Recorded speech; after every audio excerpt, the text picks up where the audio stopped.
ఢిల్లీలో న్యాయ నిపుణులతో భేటీ అయ్యారు ముఖ్యమంత్రి రేవంత్ రెడ్డి టీం.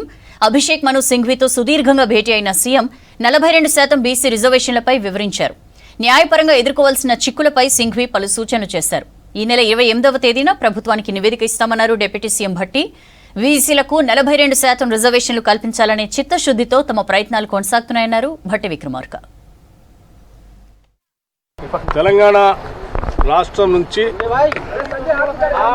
మంత్రుల బృందంతో పాటు సీనియర్ నాయకులతో సహా ఈరోజు రాష్ట్రంలో మేము ఇంప్లిమెంట్ చేయాలనుకున్నటువంటి 42% రిజర్వేషన్ లోకల్ బాడీస్లో ఓబీసీలకు సంబంధించినటువంటి అంశం పైన దేశంలో ఉన్నటువంటి అత్యున్నతమైనటువంటి న్యాయ కోవిదులు డాక్టర్ అభిషేక్ సింఘ్వీ గారి ఆలోచనలు కూడా తీసుకొని ముందుకు పోవాలనే ఆలోచనతో ఇక్కడికి వచ్చాం. వారి సంపూర్ణంగా ఈ విషయం పైన వివరించాం. వారు కూడా లోతుగా అధ్యయనం చేసి మాకు చేయాల్సినటువంటి సూచనలు చేశారు. మేము తదుపరి రిపోర్ట్ని క్యాబినెట్లో హైదరాబాద్లో వారి క్యాబినెట్కి అందిస్తాం. ఆక్స్ఫర్డ్ యూనివర్సిటీ తరహాలో ఓయూను అభివృద్ధి చేస్తానన్నారు సీఎం రేవంత్ రెడ్డి. గత ప్రభుత్వాలు ఉస్మానియా యూనివర్సిటీని నిర్వీర్యం చేశాయని విమర్శించారు. ఉస్మానియా ఇప్పుడు చదువులకే కాకుండా ప్రయోగాలకు నిలయంగా మారాలని కోరారు. ఉద్యమాల పురిటిగడ్డ ఉస్మానియాలో పర్యటించిన సీఎం 90 కోట్లతో నిర్మించిన పలు భవనాల్ని ప్రారంభించారు.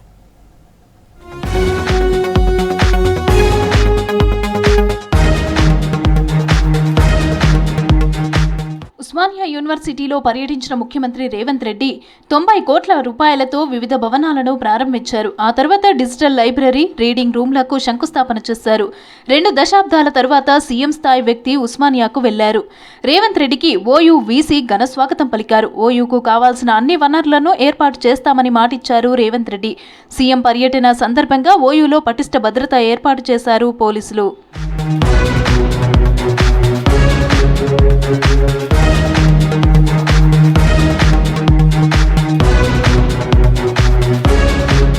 ఉస్మానియా యూనివర్సిటీ అనే పదం తెలంగాణకు ప్రత్యామ్నాయమన్నారు సీఎం రేవంత్ రెడ్డి.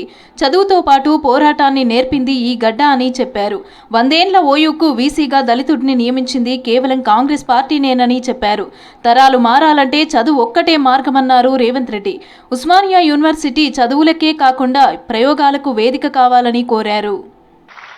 108 సంవత్సరాల ఉస్మానియా యూనివర్సిటీ చరిత్రలో ఈ గడ్డ మీద ఒక్క దళితుడు కూడా వీసీ కాలేదు, వైస్ ఛాన్సలర్ కాలేకపోయింది. వాళ్ళ కుమార్ని ఒక దళిత బిడ్డని ఈరోజు మనం ఉస్మానియా యూనివర్సిటీ వైస్ ఛాన్సలర్గా చేసినాం. దళితుడని చెయ్యలే, ఆయనలో ఉన్న నైపుణ్యాన్ని, చదువును గుర్తించి చదువుకున్నవాడు ఈ సమాజానికి ప్రయోజకుడవుతాడని చెప్పి ఈరోజు ఒక కుమార్ను వీసీగా నియమించడం జరిగింది. సుప్రీంకోర్టుకు వెళ్లి ఎమ్మెల్సీ కోదండరాం ఎన్నికను అడ్డుకున్నారన్న సీఎం పదవి పోయినా మరో 15 రోజుల్లో ఆయనను ఎమ్మెల్సీ చేసే బాధ్యత తనదన్నారు. గత పాలకులు ఓయూను కుట్రపూరితంగా నిర్వీర్యం చేశారని విమర్శించారు సీఎం. ఇవాళ ప్రొఫెసర్ కోదండరాం గారిని ఎమ్మెల్సీగా చేసినాం. ఎందుకు? మీ సమస్యలు విని చట్టసభలలో ప్రస్తావిస్తాడని. కుట్ర చేసి సుప్రీంకోర్టుకి వెళ్ళి కొట్టేపించారు. నేను మళ్ళీ చెప్తున్నా సార్, 15 రోజుల్లో మళ్ళీ ఎమ్మెల్సీకి పంపుతాం. ఎవడడ్డం వస్తాడో చూద్దాం. ఎందుకంటే ప్రజాస్వామికంగా ప్రజల సమస్యల్ని ప్రస్తావించే వాళ్ళు చట్టసభలో ఉండాలనేది నా ఆలోచన. ఓయూ విద్యార్థులకు ఏం కావాలో అన్ని ఇస్తానని మాటిచ్చారు రేవంత్. వచ్చే డిసెంబర్లో సభ పెడితే అప్పుడు బందోబస్తు లేకుండా వస్తానని చెప్పారు. ఒక్క పోలీస్ కూడా అప్పుడు క్యాంపస్లో ఉండడని హామీ ఇచ్చారు. ఒకవేళ విద్యార్థులు తనను అడ్డుకుంటే చిత్తశుద్ధితో సమాధానం చెప్తానన్నారు రేవంత్. ఉస్మానియాను ఆక్స్ఫర్డ్ తరహాలో అభివృద్ధి చేయటం తన లక్ష్యమని చెప్పారు. ఈ యూనివర్సిటీ లేకపోతే తెలంగాణకు చరిత్రనే లేదు. తెలంగాణ చరిత్రను నిక్షిప్తం చేసే యూనివర్సిటీ ఉస్మానియా యూనివర్సిటీ. తెలంగాణ రాష్ట్ర సాధనలో ముందు భాగాన నిలబడి తెలంగాణ సాధించిన ఉస్మానియా యూనివర్సిటీని ఇలా గాలికి వదిలేయడం బాధ్యతను ఒకసారి ఆలోచన చేయండి. ఏమైనా అంచనా వేసుకోండి, ఏమేం కావాలనో నాకు చెప్పండి, మళ్ళీ నేను వస్తా. ఆ ఏళ్ళ నేను వచ్చిన రోజు క్యాంపస్ లోపల ఒక్క పోలీసు కూడా పెట్టకండి. ఏ విద్యార్థులు ఏ నిరసన అయినా తెలపనియండి, నిరసన తెలిపే స్వేచ్ఛ కూడా వాళ్ళకి ఇద్దాం. ఆర్ట్స్ కాలేజ్ ముందు మీటింగ్ పెడతా, మీకు కావలసిన 100 కోట్ల నిధులు ఇస్తా. ఏఐ ద్వారా హెచ్సియులో ఏనుగులు, సింహాలు ఉన్నట్లు బీఆర్ఎస్ సృష్టించిందని ఆరోసారి ఆగ్రహం వ్యక్తం చేశారు రేవంత్. మానవ రూపంలో కొన్ని మృగాలు ఫామ్ హౌస్లలో ఉన్నాయని, వాటిని నిర్బంధించడానికి వలలు వేస్తున్నామన్నారు. బీఆర్ఎస్ మళ్లీ వస్తే ఉస్మానియాను బతకనివ్వదని చెప్పారు. ఈ మనం పిల్లలందరూ కష్టపడి సాంకేతిక నైపుణ్యంతో ఏఐ తెస్తే ఏఐ పెట్టి సెంట్రల్ యూనివర్సిటీ దగ్గర ఏనుగులు సింహాలు ఉన్నాయి, వాటిని మేము చంపుతున్నామని పెట్టారు. తెలంగాణలో ఏనుగులు అనేటివే లేవయా, సింహాలు అనేటివే లేవు. మానవ రూపంలో ఉన్న మృగాలు ఉన్నాయి, అవి ఫామ్ హౌస్లలో ఉన్నాయి. వాళ్ళు ఈ తెలంగాణ సమాజం బాగు కోరుకోరు. ఉస్మానియా యూనివర్సిటీని బతకనియరు. మళ్ళీ వచ్చిండ్రంటే ఆలోచనలకు కూడా వచ్చినా ఈ ఉస్మానియా యూనివర్సిటీని ఉంచరు. లేఅవుట్లు వేసి ప్లాట్లు అమ్ముకుంటారు తప్పితే ఈ ఉస్మానియా యూనివర్సిటీని ఉంచరు. ఎందుకంటే చదువుకోవద్దు. వాళ్ళ ఏకైక కుట్ర ఒక్కటే, గొల్లోళ్ళు గొర్రెలు పెంచుకోవాలి, మాదిగోళ్ళు చెప్పులు కుట్టుకోవాలి, గౌన్లోళ్ళు ఈదులు గీసుకోవాలి, ముదిరాజులు చేపలు పట్టుకోవాలి, వాళ్ళు మాత్రం దొరలు మాత్రం రాజ్యాలు ఏలుకోవాలి. గింతనే సింపుల్ ఫిలాసఫీ వాళ్ళది. ఓయూ కార్యక్రమం తర్వాత హుటాహుటిన ఢిల్లీ వెళ్లిన సీఎం రేవంత్ బీసీ రిజర్వేషన్ల విషయంలో న్యాయ నిపుణులతో భేటీ అయ్యారు. 42% రిజర్వేషన్లపై ఎలా ముందుకెళ్లాలనే దానిపై చర్చించారు. సుప్రీంకోర్టు కేసులో ఇన్ప్లీడ్ కానున్నట్టు తెలుస్తోంది. రేపు ఉదయం బీహార్ వెళ్లనున్న రేవంత్ రాహుల్ గాంధీ పాదయాత్రలో పాల్గొని మద్దతు ప్రకటించనున్నారు.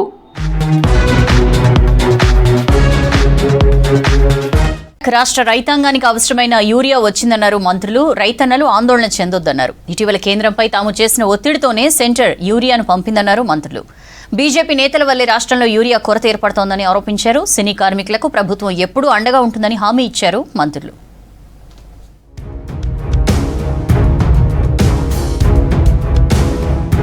కేంద్రంపై ఒత్తిడితో వారంలో రాష్ట్రానికి 35,000 మెట్రిక్ టన్నుల యూరియా వచ్చిందన్నారు మంత్రి తుమ్మల నాగేశ్వరరావు. వచ్చిన యూరియాను తక్షణమే డిమాండ్కు అనుగుణంగా జిల్లాలకు తరలించాలని వ్యవసాయ శాఖ డైరెక్టర్ గోపిని ఆదేశించారు మంత్రి తుమ్మల. కేంద్రం అసమర్థతతోనే యూరియా సరఫరా ఆలస్యమైందన్నారు. ఇతర దేశాల నుంచి యూరియాను తెప్పించడంలో విఫలమైందన్నారు. కానీ కేంద్ర వైఫల్యాలను రాష్ట్రంపై రుద్దే ప్రయత్నం చేస్తోందన్నారు. రైతాంగానికి యూరియా సరఫరాలో ఆలస్యానికి చింతిస్తున్నామన్నారు మంత్రి. యూరియా కోసం ఎంతవరకైనా పోరాడతామన్నారు. రామగుండం ఫ్యాక్టరీ నుంచి అవసరమైనంత యూరియాను తెప్పిస్తామన్నారు మంత్రి తుమ్మల.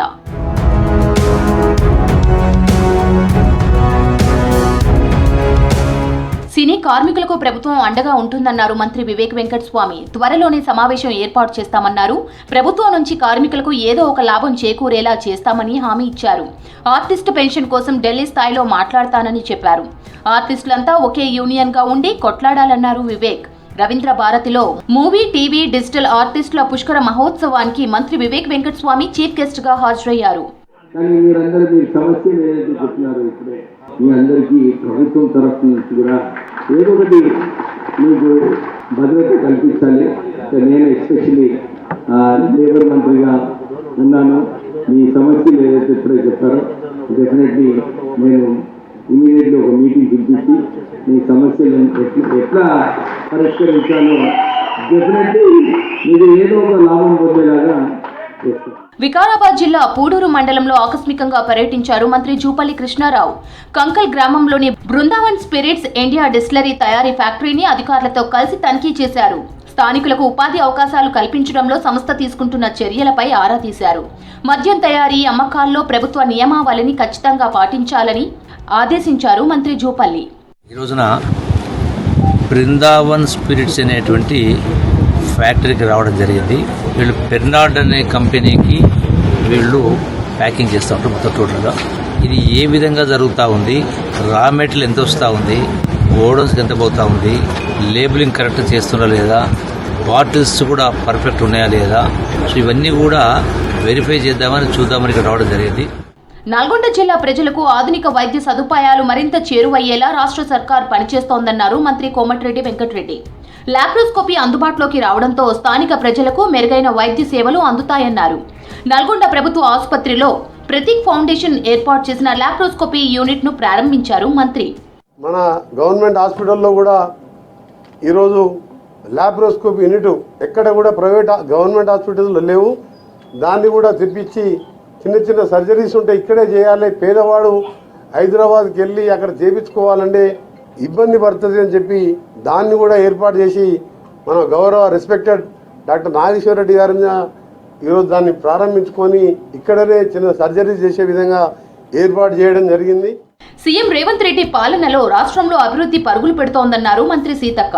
ఇందిరమ్మ రాజ్యం ఉన్నన్ని రోజులు ఇల్లు లేని ప్రతి పేద కుటుంబానికి ఇందిరమ్మ ఇండ్లు మంజూరు చేస్తామన్నారు. నాగర్ కర్నూలు జిల్లా అమ్రాబాద్ మండలంలో పర్యటించారు మంత్రి సీతక్క. ఊరూరా పనుల జాతర కార్యక్రమంలో భాగంగా పలు అభివృద్ధి పనులకు శంకుస్థాపన చేశారు. మన పంచాయతీరాజ్ శాఖ అంటే నా శాఖ ద్వారా రాష్ట్రంలో పనుల జాతర అని మరి పెద్ద ఎత్తున గ్రామాలలో గ్రామ పంచాయతీ పనులు, అంగన్వాడీ సెంటర్లు, గ్రామ పంచాయతీ బిల్డింగ్లు, అదేవిధంగా పాంపాండ్స్, తర్వాత కోళ్ళ షెడ్స్, మేకల షెడ్స్, పశువుల షెడ్స్, పర్సనల్గా కూడా వాళ్ళు ఎవరైనా చేసుకుంటా అంటే వాళ్ళకే డబ్బులు ఇచ్చి ఈ కార్యక్రమాన్ని చేస్తా ఉన్నాం.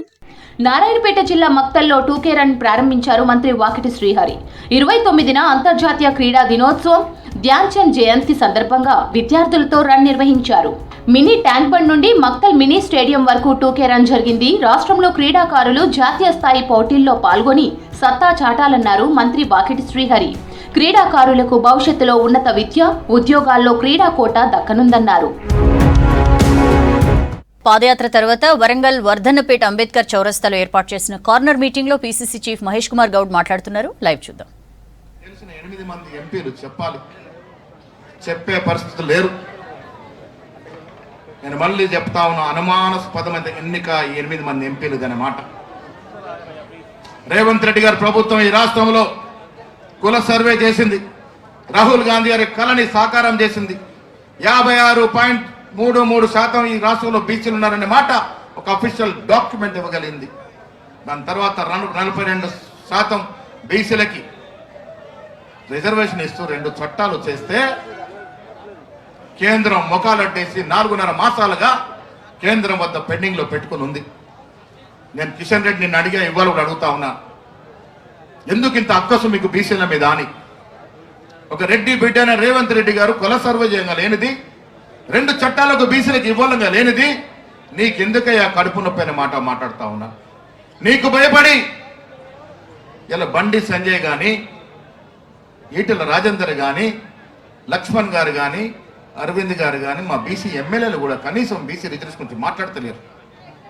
ఇంత భయం గుప్పిట్లో ఎందుకు ఉంటారని అడుగుతా ఉన్నాను మా బీసీ సోదరుల్ని. పదవంటే ఇంత భయమా? ఎందుకు మీరు బీసీ ప్రధానమంత్రిగా చెప్పుకునే మోడీ వద్దకు వెళ్ళి మా రాష్ట్రంలో కాంగ్రెస్ ప్రభుత్వం బేసిక్ గా 2 చట్టాలు తెచ్చింది, వీటికి చట్టబద్ధత ఇస్తామని చెప్పే స్థితిలో ఎందుకు లేరు మీరు అని అడుగుతా ఉన్నాను. మీరు చెప్పే స్థితిలో లేనప్పుడు మీరు బీసీలుగా చెప్పుకునే హక్కు మీకు ఎక్కడదని అడుగుతా ఉన్నాను.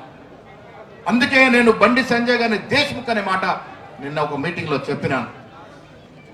పుట్టుకతో బీసీ అయితే మాత్రం కాదు, మన ఘనంలో ఉండాలి, మన అలవాట్లో ఉండాలి, మన రాజనీతిలో మన చేసే విధానంలో బీసీ విధానాలు ఉండాలి. అప్పుడే బీసీ నాయకులుగా చెప్పుకుంటాం.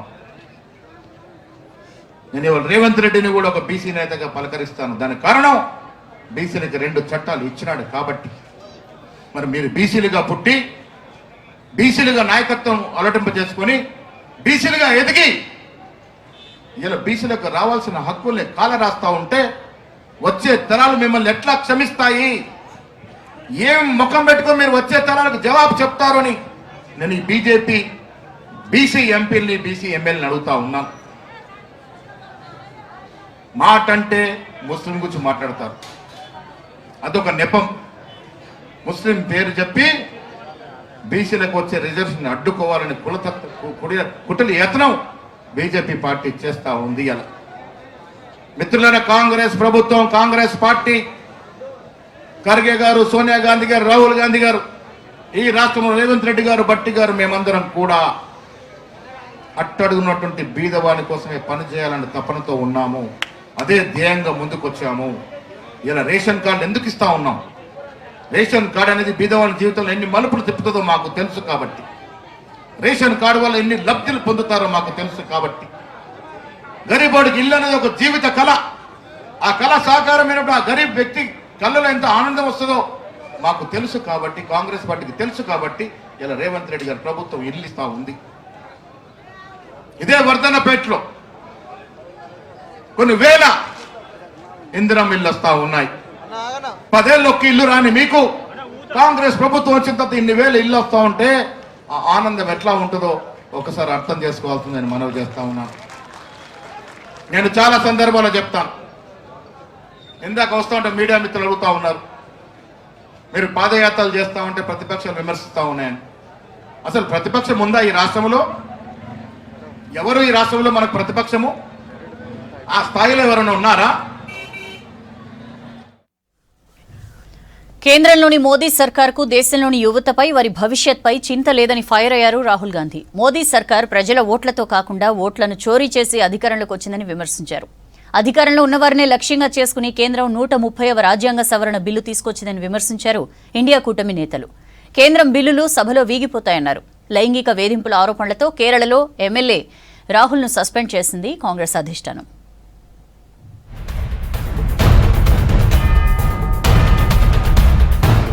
కేంద్రంలోని మోదీ సర్కార్కు దేశంలోని యువతపై వారి భవిష్యత్తుపై చింత లేదని ఫైర్ అయ్యారు రాహుల్ గాంధీ. మోదీ సర్కార్ ప్రజల ఓట్లతో కాకుండా ఓట్లను చోరీ చేసి అధికారంలోకి వచ్చిందని విమర్శించారు. మొదట ఓట్లను చోరీ చేస్తారని, ఆ తర్వాత పరీక్ష ప్రశ్నాపత్రాలను, యువత ఉద్యోగాలను కూడా చోరీ చేస్తారని అన్నారు.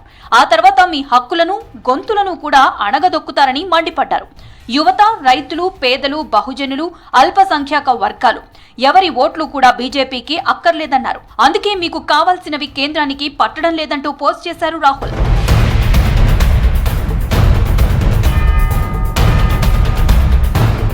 అధికారంలో ఉన్నవారినే లక్ష్యంగా కేంద్రం 130వ రాజ్యాంగ సవరణ బిల్లు తీసుకొచ్చిందని విమర్శించారు కాంగ్రెస్ ఎంపీ మాణికం ఠాకూర్. నైతిక విలువలపై కేంద్ర హోంశాఖ మంత్రి అమిత్ షా మాట్లాడడం 21వ శతాబ్దపు పెద్ద జోక్ అని సటైర్ వేశారు. 130 అమెండ్మెంట్ బిల్లు చట్టసభలో వీగిపోవడం ఖాయమన్నారు Manikam. Who is speaking about morality is the greatest joke in this century. Mr. Amit Shah is speaking about morality. The person who has been sent out of Gujarat for organized attacks by the police is speaking about morality. We all know that the bill has been vehemently opposed by many of the BJP allies itself. It's a clear-cut target. This bill, this amendment is targeting those people who are in power, who are ministers. 130వ రాజ్యాంగ సవరణ బిల్లుకు సంబంధించి హోంమంత్రి అమిత్ షా చేసిన ప్రకటనపై Congress MP Imran Masood fire అయ్యారు. ఒక రాష్ట్ర ముఖ్యమంత్రిని జైలుకు పంపించిన తర్వాత వారి పార్టీని విచ్ఛిన్నం చేస్తారని ఆరోపించారు. కేంద్రం తీసుకువచ్చిన బిల్లు పూర్తిగా రాజ్యాంగ విరుద్ధంగా ఉందన్నారు కాంగ్రెస్ ఎంపీ. ईडी को आपने पहले ही इतना पावरफुल किया हुआ है कि ईडी किसी के अंदर भी गिरफ्तारी करके 30 दिन तक हिरासत में रख सकती है. तो आप खास तौर से जो क्षेत्रीय दल हैं वो क्षेत्रीय दल तो टूट करके खत्म हो जाएंगे, क्योंकि आप उनके चीफ मिनिस्टर को डालोगे, उसके बाद उनकी पार्टियां तोड़ोगे. तो ये जो आप फेडरल स्ट्रक्चर को नुकसान पहुंचाने की कोशिश कर रहे हैं, ये संविधान के सम्मत नहीं है और पूरी तरीके से असंवैधानिक है, पूरी तरीके से असंवैधानिक है. ప్రధాని, ముఖ్యమంత్రి, మంత్రుల తొలగింపు బిల్లులను తప్పుపట్టారు ఏఐఎంఐఎం చీఫ్ హైదరాబాద్ ఎంపీ అసదుద్దీన్ ఓవైసీ. రాష్ట్రపతి నిజంగా ప్రధానమంత్రితో రాజీనామా చేయించగలరా అని ప్రశ్నించారు. రాజ్యాంగంలో పేర్కొన్న అధికారాల విభజన సూత్రాన్ని బిల్లులు ఉల్లంఘిస్తాయని, ప్రభుత్వాన్ని ఎన్నుకునే ప్రజల హక్కును దెబ్బతీస్తాయని ఆందోళన వ్యక్తం చేశారు ఓవైసీ. अब यहाँ पर करना क्या है? गवर्नर आप सेंट्रल गवर्नमेंट अपॉइंट करती है, 4 या 5 मिनिस्टर्स को आप अरेस्ट कर लीजिए, सरकार गिर गई, सरकार बचेगी नहीं ना. तो इसको कौन कंट्रोल करेगा? अगर आप वाकई में मोरालिटी की बात कर रहे हैं, तो जब मोरालिटी की बात कर रहे हैं तो ये भी कानून डाल दीजिए कि जो जिस किसी को पकड़ा जाएगा वो सेंट्रल गवर्नमेंट के पार्टी में शामिल नहीं होगा. डाल दीजिए आप. इसको क्यों नहीं डालते आप? లైంగిక వేధింపుల ఆరోపణలతో కేరళలో ఎమ్మెల్యే రాహుల్ ను సస్పెండ్ చేసింది కాంగ్రెస్ అధిష్టానం. పాలక్కాడ్ నియోజకవర్గం నుంచి ఎమ్మెల్యేగా ప్రాతినిధ్యం వహిస్తున్నారు రాహుల్. మలయాళ నటి సహా పలువురు మహిళలు ఎమ్మెల్యే రాహుల్ పై లైంగిక ఆరోపణలు చేశారు. సోషల్ మీడియాలో ఎస్ఎంఎస్లతో వేధించాడని చెప్పారు. ఎమ్మెల్యే రాహుల్ కి వ్యతిరేకంగా మహిళలు పెద్ద ఎత్తున నిరసనలు తెలిపారు. ఆందోళనలు మరింత తీవ్రం కావడంతో ఆయన్ని పార్టీ నుంచి పంపించింది ఏఐసీసీ.